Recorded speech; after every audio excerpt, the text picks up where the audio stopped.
చాలామంది మన ఇండియా నుంచి దుబాయ్‌లో సెటిల్ అవుదాం అనుకుంటారు జాబ్ రీత్యా.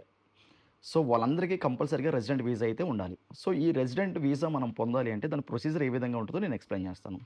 ఒక రెసిడెంట్ వీసా మనకి రావాలి అంటే లోకల్ ఎమిరేటీ గాని, లేదు ఏదో ఒక ఆర్గనైజేషన్ ఆర్ కంపెనీ దుబాయ్‌లో ఉన్నది వాళ్ళు మనకి స్పాన్సర్ చేయాలి. సో, ఒక కంపెనీ మనకి స్పాన్సర్ చేయాలంటే ఆ కంపెనీలో మనకి జాబ్ రావాలి. సో, చాలామంది ఇక్కడికి టూరిస్ట్ వీసా మీదొచ్చి జాబ్స్ సెర్చ్ కోసం జాబ్స్‌ని ఎతుకుతూ ఉంటారు. సో, వాళ్ళు వన్స్ కంపెనీకి సెలెక్ట్ అయిన తర్వాత కంపెనీ ఏం చేస్తదంటే ఆఫర్ లెటర్ ఇష్యూ చేస్తది. ఒక ఆఫర్ లెటర్ కంపెనీ సైడ్ నుంచి వస్తది. ఒక ఆఫర్ లెటర్ మనకి గవర్నమెంట్ సైడ్ నుంచి వస్తది.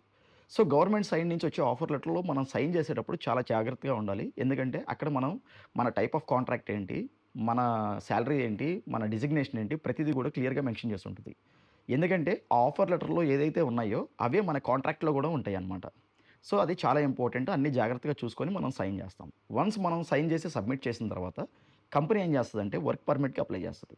వన్స్ వర్క్ పర్మిట్ అప్రూవల్ వచ్చిన తర్వాత నెక్స్ట్ ఎంప్లాయ్‌మెంట్ వీసా కోసం అప్లై చేస్తారు. సో, ఎవరైతే ఇన్‌సైడ్ కంట్రీలో ఉంటారో వాళ్ళకి inside country employment visa apply చేస్తారు. అంటే మీరు విజిట్ వీసానో లేకపోతే టూరిస్ట్ వీసా మీదో ఇక్కడికి వచ్చి జాబ్ సెర్చ్ చేసుకొని ఇలా పొందుతున్నారనుకోండి జాబు. వాళ్ళ వీసాని స్టేటస్ చేంజ్ చేస్తారనమాట.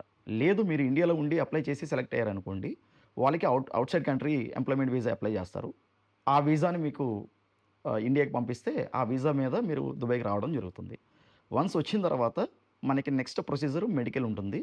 వన్స్ మెడికల్ అయిపోయిన తర్వాత నేషనల్ ఐడీ ఉంటుంది. అంటే ఎమిరేట్స్ ఐడీ అని మనకి ఆధార్ కార్డ్ ఎలాగో ఇక్కడ నేషనల్ ఐడీ ఉంటుంది. మన ఫింగర్ ప్రింట్స్ అయన్నీ తీసుకుంటారు. వన్స్ ఈ 2 ప్రొసీజర్స్ కంప్లీట్ అయిపోయిన తర్వాత మన పాస్‌పోర్ట్ స్టాంపింగ్ అయితే జరుగుతుంది. 2 ఇయర్స్ రెసిడెంట్ వీసా స్టాంపింగ్ మన పాస్‌పోర్ట్‌లో జరుగుతుంది. ఇదండి కంప్లీట్ రెసిడెంట్ వీసాకి మన ప్రొసీజర్. అలాగే మళ్ళీ ఎవ్రీ 2 ఇయర్స్‌కి అదే కంపెనీ రెన్యువల్ చేయొచ్చు.